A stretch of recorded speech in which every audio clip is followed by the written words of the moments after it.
안녕하세요, 옥년초등학교 친구들. 오늘은 2단원 약수와 배수 8번째 시간입니다. 오늘 교과서 42쪽과 43쪽에 있는 도전수학, 그리고 46쪽, 47쪽에 있는 탐구수학을 같이 공부해 보도록 하겠습니다. 오늘의 배우 문제는 최대 공약수와 최소 공배수를 이용하여 문제를 해결해 봅시다 라는 것인데요. 그동안 배운 내용들을 이용해서 직접 문제를 풀어보는 시간입니다. 그럼 배운 내용을 이용해서 문제를 풀어야 한다고 했으니까 배웠던 것들을 복습 한 번만 해보도록 할게요. 이번 단원 배우는 내내 계속 복습을 해서 이제 외울 단계가 됐을 것 같아요. 외웠으면 좋겠네요. 자, 먼저 약수에 대해서 볼 거예요. 약수란 무엇이었을까요? 그렇죠. 어떤 수를 나누어 떨어지게 하는 수였습니다. 그래서 예를 들어서 어떤 수가 4다 라고 했을 때 4의 약수는 4 나누기 1은 4로 나누어 떨어지죠? 그래서 이 1이란 4의 약수가 된다라고 우리가 얘기를 했었어요. 그러면 배수는 무엇일까요? 그렇죠. 어떤 수의 몇 배를 한 수. 예를 들면 4의 5배를 한 4, 5, 22, 22, 4의 배수이다 라고 이야기를 했었습니다. 이번에는 숫자 12를 곱셈식으로 나타내었는데요. 위쪽에 있는 건 두 수의 곱셈으로 나타낸 거고 아래쪽에 있는 건 이 4라는 숫자를 2 곱하기 2로 나눠서 여러 수의 숫자 곱으로 나타내 놓은 것입니다. 그럼 하나씩 살펴볼게요. 자, 먼저 4 곱하기 3은 12라고 했을 때 이 4와 3 곱하는 두 수는 12에게 어떤 수였을까요? 맞습니다. 곱하는 두 수는 12의 약수가 됩니다. 4와 3이 12의 약수입니다. 확인해 볼까요? 12 나누기 4를 하면 나누어 떨어집니까? 네, 나누어 떨어져요. 4는 그럼 약수가 되겠죠? 12 나누기 3도 마찬가지로 나누어 떨어집니다. 그래서 3도 약수가 맞네요. 그럼 12는 4와 3에게 어떤 숫자일까요? 12. 맞습니다. 곱셈 결과인 12는 4의 배수이기도 하면서 3의 배수이기도 합니다. 왜냐하면 4의 3배를 한 수가 10이니까 4의 배수죠. 3의 4배를 한 수가 10이니까 3의 배수이기도 합니다. 또 여러 수의 곱셈으로 나타내 놓은 아래쪽의 식을 한번 볼게요.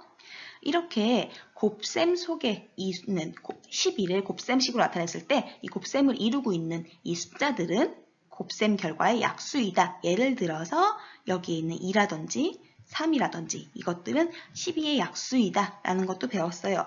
뿐만 아니라 2 곱하기 2라든지 4, 2 곱하기 3, 6이라든지 아니면 이걸 다 곱한 12도 이런 모든 숫자들이 12의 약수이다 라고도 얘기를 했었습니다.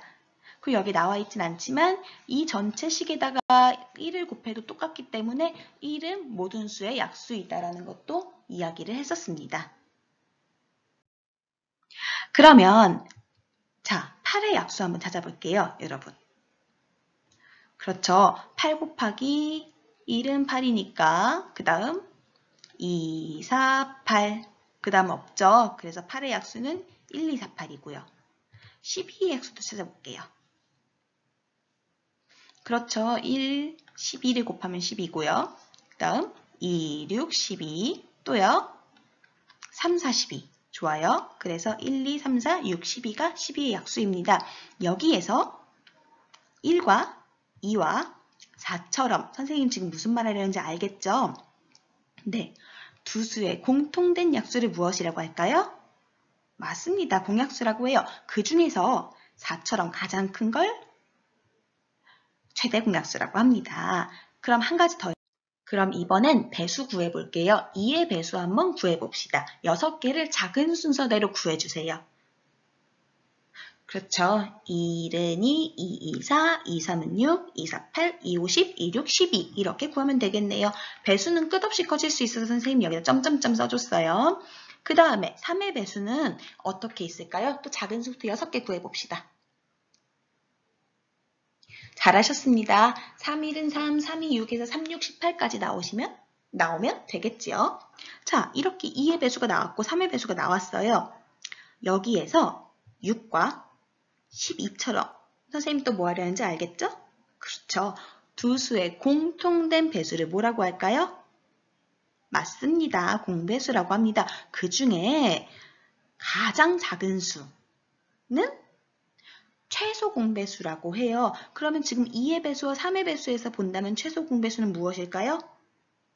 그렇죠. 6이겠죠. 좋습니다. 그럼 여러분 우리 이번에는 최대 공약수와 최소 공배수를 구하는 방법 배웠었잖아요. 그 중에서 니은자를 이용한 방법을 한번 풀어보도록 할게요. 16과 20의 최대 공약수와 최소 공배수를 지금부터 구해보실 건데요. 니은자를 이용한 방법으로 풀 거예요. 니은자라 하면 이렇게 생긴 기호였죠. 영상을 잠깐 멈추고 연습장에 한번 풀어보세요. 자, 같이 풀어볼게요. 16과 20의 최대 공약수와 최소 공배수를 구하는 과정은 똑같아요. 일단 16도 나누어 떨어지게 만들고 20도 나누어 떨어지게 만드는 숫자를 찾아볼게요. 선생님은 작은 것부터 찾는 걸 좋아하니까 2 찾을게요. 그러면 여러분 16을 2로 나누면 그렇죠. 8이 되죠. 그 다음에 20을 2로 나누면 그렇죠. 10이 되죠. 그럼 계속해서 볼게요. 8과 10을 또 나누어 볼게요. 얘네 둘 다 똑같이 나누어 떨어지게 만들어주는 숫자. 2가 있네요. 자, 8을 2로 나누면 4. 그 다음 10을 2로 나누면 5. 4와 5가 더 나누어 떨어지는 숫자가 있나요? 1 이외에. 없죠. 그래서 이제 여기까지 하고 최대 공약수는 세로에 있는 이 두 가지 나누어 준 것들 2 곱하기 2고요. 그 다음 최소 공배수는요. 16에 남은 2보, 20에 남은 2보까지 곱해줘서 니은자를 모두 곱해줘야 된다고 이야기를 했어요. 2 곱하기 2 곱하기 4 곱하기 5. 이 내용이 기억이 났으면 좋겠습니다. 자, 그럼 오늘 본격적으로 이제 도전수학과 탐구수학을 풀어보도록 할게요. 그럼 42쪽입니다. 1번의 문제부터 살펴볼게요. 문제는 검정색 글씨예요. 울타리를 설치하는 데 필요한 말뚝개수를 구해봅시다. 그리고 아래 네모칸에 있는 건 이제 문제의 조건인데 한번 살펴볼게요. 가로 36m, 세로 45m인 직사각형 모양의 목장이 있습니다. 목장의 가장자리를 따라 일정한 간격으로 말뚝을 박아 울타리를 설치하려고 합니다. 내 모퉁이에는 반드시 말뚝을 박아야 하고 말뚝은 가장 적게 사용하려고 합니다. 자, 여러분이 문제를 읽으면서 필요하다 싶은 정보가 있으면 밑줄을 긋는 습관을 가지면 좋을 것 같아요. 예를 들어서 일단 목장의 모습이 가로가 36이고 세로가 45m라는 거 알아두면 좋을 것 같아요. 그쵸? 그 다음 목장의 가장자리 말뚝을 여기 그림 보면 이렇게 가장자리 말뚝을 박을 건데 일정한 간격으로 박을 거다. 근데 무조건 내 모퉁이라는 게 이 끝에 꺾어지는 내 모퉁이에 무조건 박아야 하고 그러면서도 말뚝을 적게 사용할 수 있게 해야 한다. 라는 이런 상황이라는 걸 알아둔 채로 자, 그러면 첫 번째 문제 볼게요. 첫 번째 동그라미입니다. 구하려고 하는 것은 무엇인가요? 근데 이 문제 굉장히 우리한테 거저주는 문제예요. 왜냐면은 구하려고 하는 거 그래서 결국 이건 조건이고요. 문제에서 그래서 답을 뭘 구하라는 거야? 하는 그 답은 떡하니 위에 나와 있어요. 그쵸? 네, 맞습니다. 울타리를 설치하는 데 필요한 말뚝의 수입니다. 여기까지 일단 써볼게요. 자, 말뚝이 여기에 있는 이렇게 세워져 있는 이 기둥 같은 이것의 숫자를 구해야 되는 상황이래요. 울타리 설치하기 위해서 이 말뚝의 수를 구해야 되는 상황이고 이러한 상황 조건이 있다. 그럼 말뚝을 몇 개가 필요한지를 구해보자 라는 그런 문제인데 차근차근 단계별로 한번 풀어보도록 하겠습니다. 만약에 내가 스스로 문제를 풀어보고 싶다라고 생각하는 친구들은 영상을 멈추고 문제 풀어본 다음에 선생님 영상을 보면서 답을 맞춰보면 될 것 같고요. 나는 아직 어렵다라고 생각하는 친구들은 영상 먼저 보시고 나서 반대로 영상을 멈추고 다시 풀어보세요. 자, 문제 조건 다시 한번 정리하고 넘어갈게요. 우리가 구할 건 필요한 말뚝의 수고요. 우리 목장의 크기는 이 정도고요. 가장자리에 따라 일정한 간격으로 말뚝을 세울 건데 네 모퉁이에는 무조건 박혀 있어야 되고 말뚝의 개수가 적어야 된다라는 상황입니다. 자, 지금 가로 36m, 세로 45m라고 했는데요, 여러분. 가로만 볼게요. 예를 들어서 이렇게 목장이 이렇게 있는데 가로가 있을 때 일정한 간격으로 말뚝을 박을 거다. 그러면 이렇게 박혀 있어야 된다는 거예요. 그쵸? 그럼 여러분 36m에 가로에 10m 간격으로 말뚝을 세울 수 있을지 없을지 생각해 보세요. 그렇죠. 세울 수 없어요. 왜냐하면 36m에서 10m 떨어지고 10m 떨어지고 10m 떨어지고 나면 남는 게 6m밖에 없죠? 그쵸? 그래서 10m 간격으로 나눌 수가 없어요. 그럼 몇 미터 간격으로 떼어서 말뚝을 박을 수 있을까요? 무엇을 구해야 할까요? 그렇죠. 36을 나누어 떨어지게 하는 숫자들. 그러니까 한마디로 약수겠네요. 약수를 구해야 된다는 건데 그러면 36의 약수를 구해야 한다. 마찬가지로 세로도 마찬가지겠죠? 45의 약수를 구해야겠죠. 근데 우리 지금 이렇게 목장이 생겼잖아요. 여기에도 일정하면서 여기에도 일정해야 돼요. 한마디로 36도 나누어 떨어지게 하면서 45도 나누어 떨어지게 해야 돼요. 무엇을 구하는 걸까요? 그렇죠. 공약수를 구하는 거예요. 우리 지금 36과 45의 공약수를 구해야 된다는 거 일단 알고 계시고 그 다음 말뚝을 적게 사용해야 된대요. 무슨 말이냐면요. 여러분 보세요. 36m 가로에 2m 간격으로 말뚝을 심을 때와 36m 가로에 16m 간격으로 말뚝을 심을 때 어떨 때 말뚝이 적게 필요할까요? 그쵸? 여기가 이 간격이 넓을 때가 말뚝이 적게 필요하겠죠?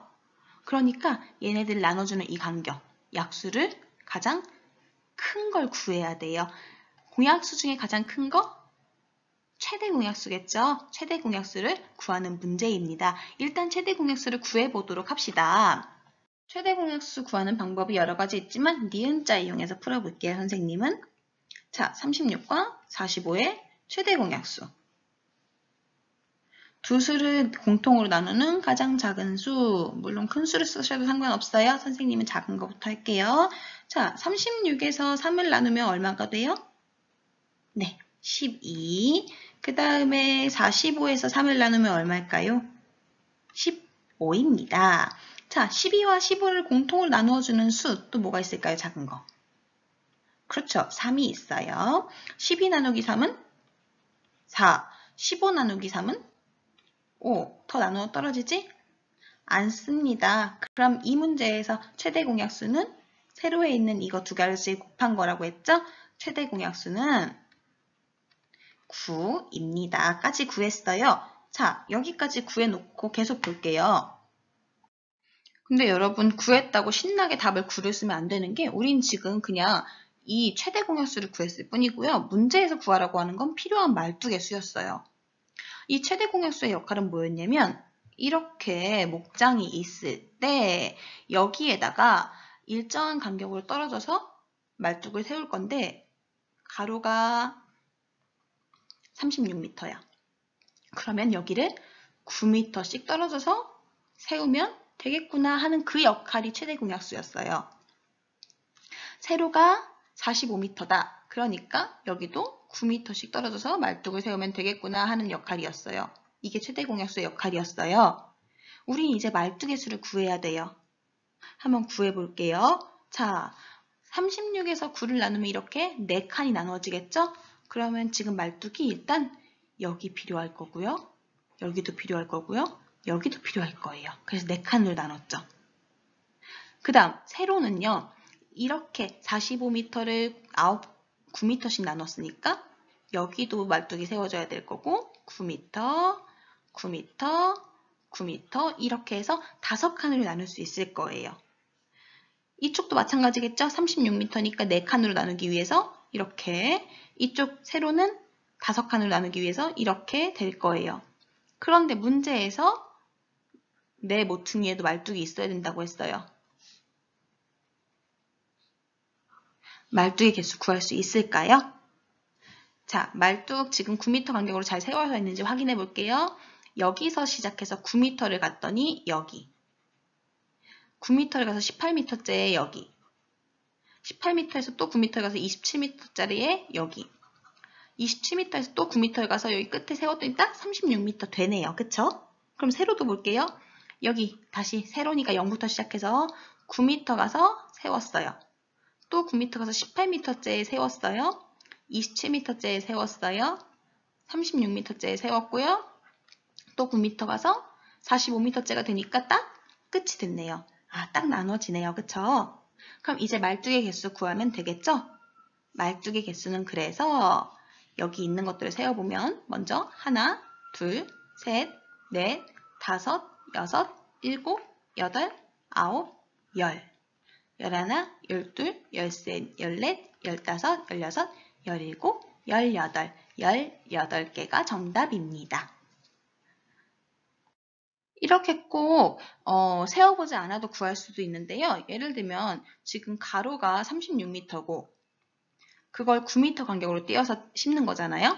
그쵸? 그러니까 36m를 9m 간격으로 나누어서 떼어서 심을 거니까 필요한 말뚝은 4개. 그 다음 세로는요. 여기가 45m랬어요. 또 9m 간격으로 나눠서 심을 거예요. 그러니까 필요한 말뚝은 5개. 가로에 필요한 거 4개, 세로에 필요한 거 5개. 여긴 가로니까 4개, 여긴 세로니까 5개. 그래서 이렇게 4 더하기 5 더하기 4 더하기 5를 해도 18개가 똑같이 나옵니다. 교과서 43쪽에 2번 차례입니다. 여기에 친구와 함께 숫자를 바꾸어서 문제를 내보라고 했는데 우리는 지금 각자 풀어야 되기 때문에 선생님이 문제를 내볼게요.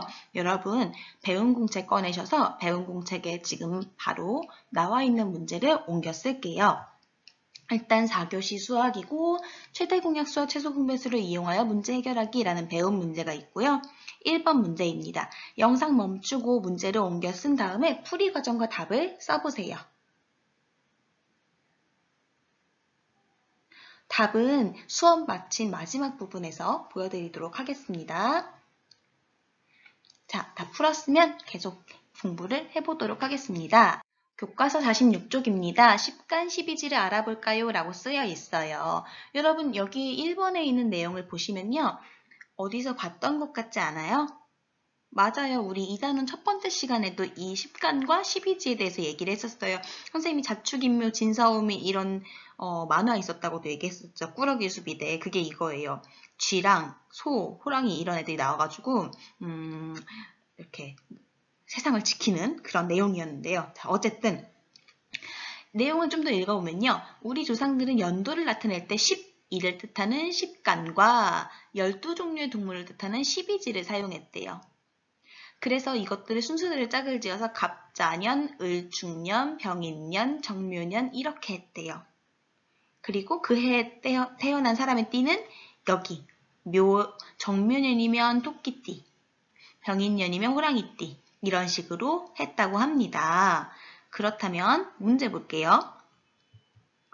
첫 번째 동그라미는요. 10간은 몇 년마다 반복되는지 12지는 몇 년마다 반복되는지 물어보고 있는데요. 10간은요. 첫 번째 해, 두 번째 해, 세 번째 해, 네 번째 해 이렇게고요.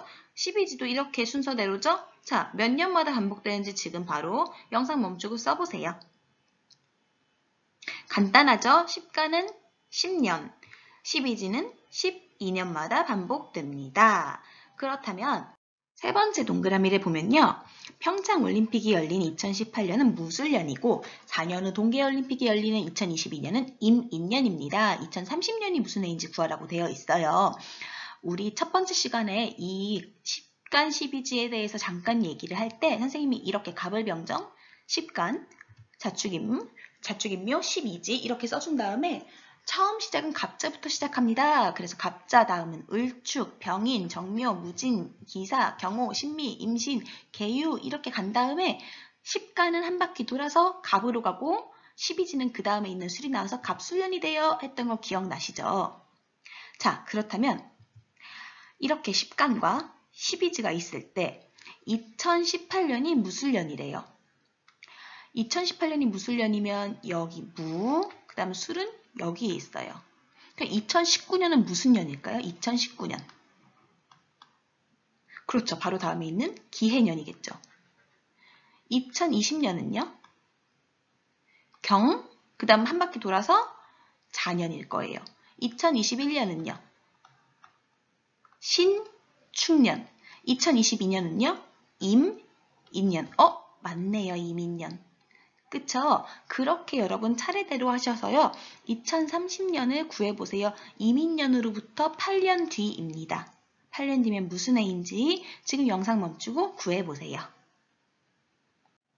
같이 구해볼게요. 지금 2022년이 임인년이었으니까 2023년, 2024년, 2025, 2026, 2027, 2028, 2029, 2030년은 경차례겠네요. 그럼 밑에 이 12지도 볼게요. 지금 2022년이 인이었잖아요.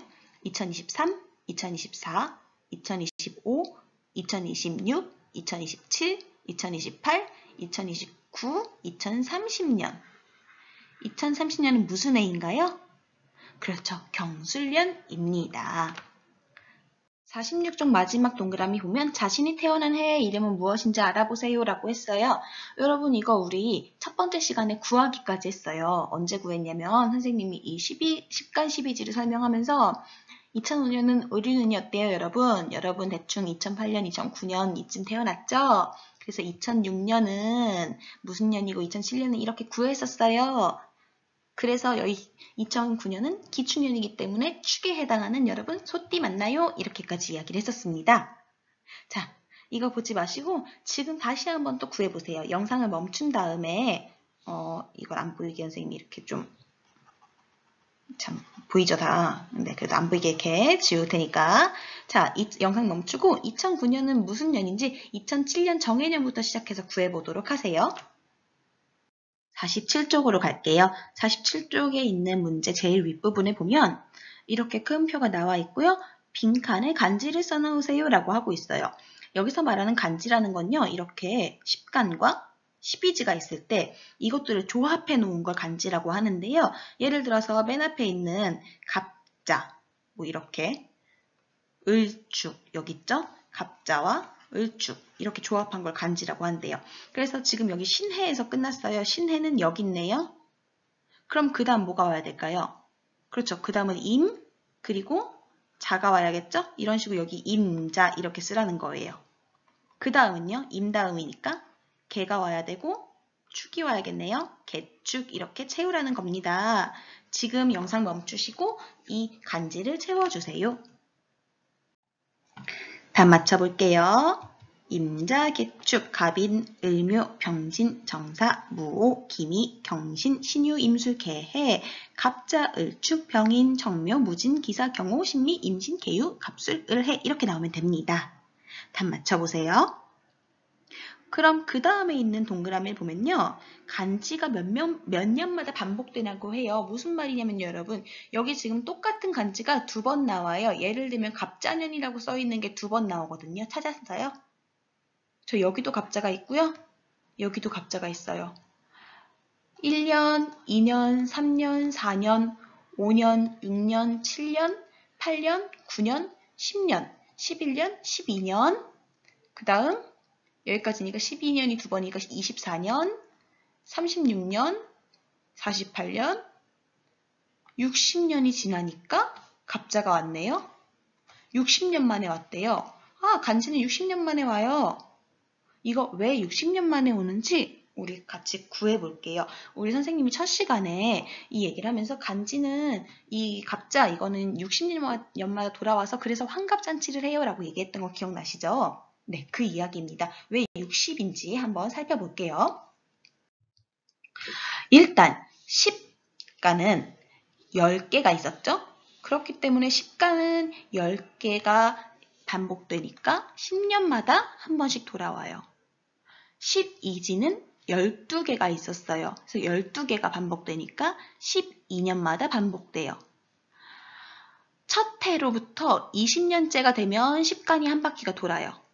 첫 해로부터 24년째가 되면 이 12지도 한 바퀴 돌아요. 그 다음에 30년째가 되면 10간이 또 한 바퀴 돌아서 갑이 와요. 이 12지는 자가 36년째 지나면 와요. 자, 이렇게 10의 배수마다 10가는 한 바퀴 돌고요. 12지는 12의 배수마다 한 바퀴 돌아요. 두 개가 다 한 바퀴 돌아서 마침 딱 둘 다 새로 리뉴얼되는 딱 그 시점. 이것의 배수이기도 하면서 이것의 배수이기도 한 거. 뭘 구해야 할까요? 그렇죠. 최소 공배수예요. 그럼 우리 최소 공배수 구해볼게요. 10과 12가 있어요. 니은자로 구해볼게요. 두 수를 동시에 나눠주는 거 2 있겠네요. 10은 2, 5, 10, 12는 2, 6, 12. 더 이상 안 나눠지니까 우리 곱해볼게요. 2 곱하기 5 곱하기 6 하면 60 나오겠죠?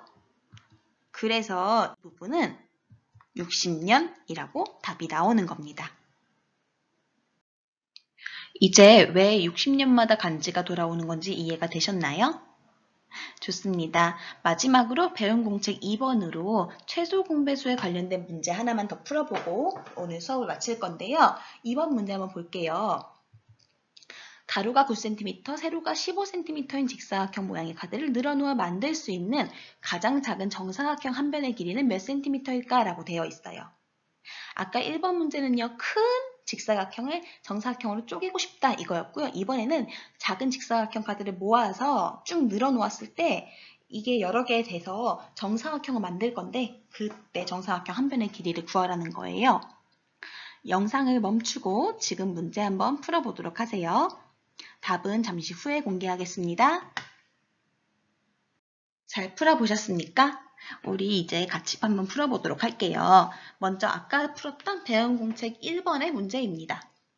가로가 40cm, 세로가 56cm인 직사각형 모양의 종이가 있고요. 그걸 크기가 같은 정사각형으로 자를 거래요. 나누어서. 한마디로 이렇게 40cm, 그 다음 세로가 이렇게 좀 삐뚤어졌지만 56cm 이렇게 생겨있는 직사각형이 있는데 얘를 크기가 같은 정사각형 모양으로 자를 거래요. 얘를. 그럼 이 40cm가 같은 간격으로 잘려야 된다는 거죠. 아까 말투가 비슷한 문제네요. 그쵸? 그러니까 40을 똑같이 나눌 수 있는 길이 그러면서 세로 56도 똑같이 정사각형이니까 이것과 같은 길이를 나눠야겠죠? 똑같이 나눌 수 있는 길이. 두 개가 똑같아야 되니까 40과 56의 공약수를 구해야 되겠죠. 근데 그 중에서 가장 큰 걸 구해야 된대요. 최대 공약수 구해야겠죠? 구해볼게요. 자, 40과 56의 최대 공약수. 우리 이번엔 좀 큰 수로 나눠볼게요. 두 수를 둘 다 나눌 수 있는 거. 8이 한 방에 생각이 나네요. 그쵸? 그래서 8, 5, 40, 8, 7이 56. 최대 공약수는 8cm입니다. 선생님이 풀이 과정에 이번에는 이거 말고 여러 수의 곱으로 나타낸 다음에 같은 부분으로 이렇게 구하는 방법도 써놨어요. 영상 멈추고 이 풀이 과정도 참고해 보시고요. 틀렸거나 보충할 부분이 있으면 보충해 주세요. 배운 공책 2번 문제도 풀어볼게요. 가로가 9cm, 세로가 15cm인 직사각형 모양의 카드를 늘어놓을 거래요. 이건 늘어놓는 거니까 이렇게 생긴 카드 옆으로 계속 놓겠다는 거예요. 그러면 가로가 9씩, 9씩, 9씩 계속 커지겠네요. 이렇게 위로도 아래로도 놓을 거니까 세로는 15, 15, 15 계속 커지겠네요.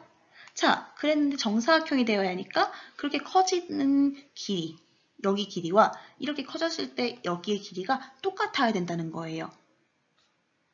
여긴 9의 배수고 여긴 15의 배수로 커질 건데 똑같으니까 공배수를 구하는 거겠죠? 그 중에 가장 작은 수래요? 최소 공배수겠네요. 선생님 첫 번째로 니은자 방법 풀어볼게요. 자, 이렇게 놓으면 9와 15를 똑같이 나누는 수는 3이 있겠네요. 3, 5. 그러면 최소 공배수니까 여기 있는 수들을 다 곱해주면 답이 나오겠죠? 선생님 이 방법 말고 다른 방법도 보여드릴게요. 아까 앞에서 푼 것처럼 여러 수의 곱셈, 두 수의 곱셈으로 나타낸 다음에 공통된 부분으로 최소 공배수 구하는 방법으로도 이렇게 풀어봤어요. 그래서 답은 45cm고요. 영상 멈추고 이 방법도 찬찬히 읽어보시고요.